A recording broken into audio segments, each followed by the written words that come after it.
اللہ کا ذکر کرو فی ایام معدودات، گنتی کے چند دن میں. یعنی مطلب کیا؟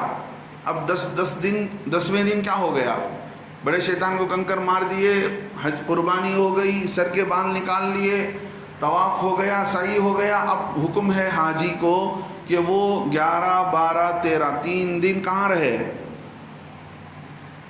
مینا میں رہے. سمجھ رہے ہیں؟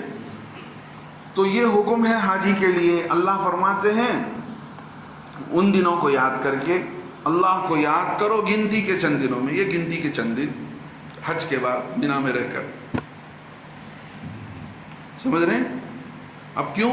اس لیے کہ 10 تاریخ کو تو بڑے شیطان کو کنکر مارے تھے، 11 کو تینوں شیطان کو مارنا پڑے گا، 12 تاریخ کو تینوں شیطان کو مارنا پڑے گا. سمجھ رہے ہیں؟ اور اللہ کا ذکر ان حاجیوں کے لیے بتا دیا کہ اللہ کا ذکر خوب کرو. اسی لیے حاجی ہر کنکر مارتے وقت اللہ کا نام لے کر مارتا ہے، اور ہر وقت وہاں پر مینا میں رہتے ہوئے اللہ اکبر لا الہ الا اللہ اللہ اکبر وللہ الحمد یہ بار بار پڑھتا رہتا ہے. یہ حاجی کو گویا اللہ مشق کرا رہے ہیں کہ دیکھو صرف ان 3 دنوں میں اللہ کو یاد نہیں کرنا ہے، بلکہ زندگی بھر اللہ کو یاد کرو، زندگی بھر اللہ کا ذکر کرو. فمن تعجل، اللہ فرماتے جس نے جلدی کیا فی یومین 2 دن میں. کیا مطلب؟ جو صرف 11 اور 12 کو کنکر مار کر چلا گیا فلا اسم علیہ، اس پر کوئی گناہ نہیں ہے، اس کا حج پورا ہو جاتا ہے. ومن تأخر، جس نے دیری کیا فلا، کیا مطلب؟ جس نے دیری کیا کا مطلب جس نے 13 کا بھی کنکر مارا فلا اسم علیہ، اس پر بھی کوئی گناہ نہیں ہے، بلکہ اس کے لیے اور ثواب ہے. لمن اتقا، وہ شخص جو اللہ سے ڈرتا ہو. ہاں بتا دیا کہ صرف حج کرنا کافی نہیں، حج کرنا اندر اللہ کا ڈر ہونا چاہیے.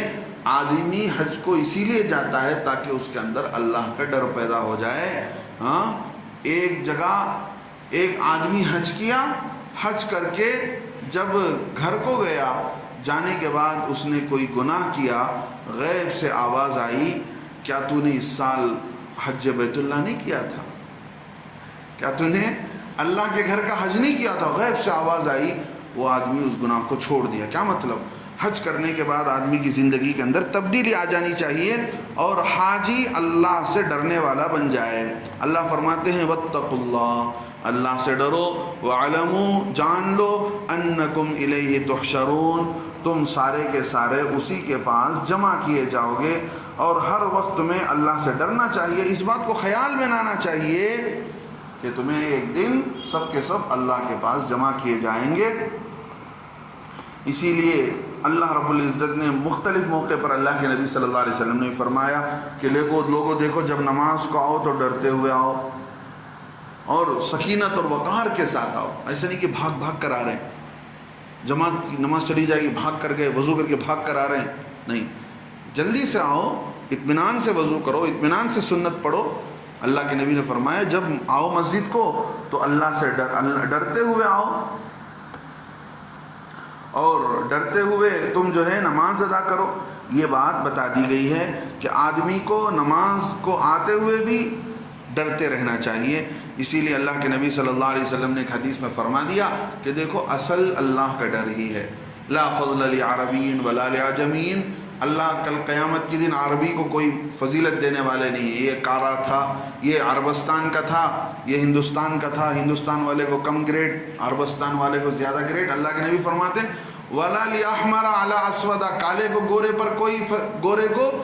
پر کوئی فضیلت نہیں ہے الا بالتقوی، مگر تقوی کی بنیاد پر اللہ کل قیامت کے دن معاملہ کریں گے. کوئی کہیں کا رہنے والا ہو، سمجھ رہے ہیں؟ کوئی کہیں کا رہنے والا ہو، آدمی کو ہر وقت ڈرتے رہنا چاہیے. کتابوں میں ایک عجیب واقعہ لکھا ہے، سنتے ہوئے سو کر سنو، مت جاگتے ہوئے سنو. سمجھ رہے بھائی؟ جو سو رہے ہیں ان کو جگا دو، ان کو جگاؤ. مولانا جامی رحمۃ اللہ علیہ، ایک قصہ سنا کر اپنی بات ختم کرتا ہوں. مولانا جامی رحمۃ اللہ علیہ بڑے اللہ والے تھے، اتنا عاشق رسول تھے.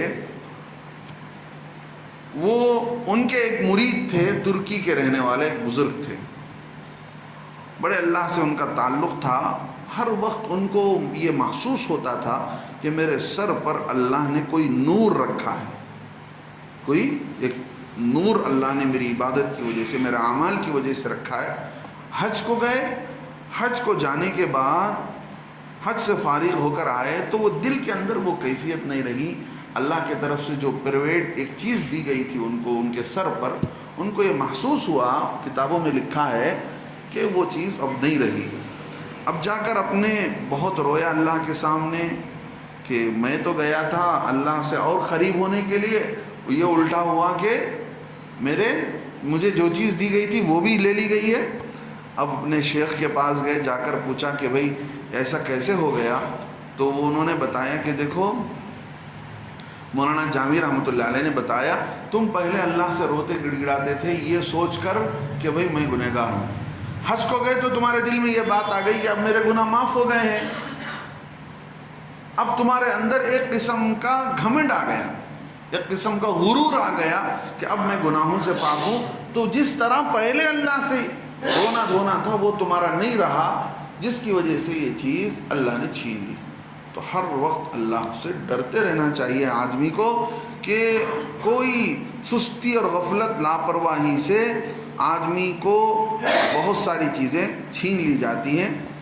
اللہ سے دعا ہے اللہ تبارک و تعالی ہم سب کو پابندی کے ساتھ رہنے کی اور تقوی پرہیزگاری کی زندگی گزارنے کی توفیق نصیب فرمائے۔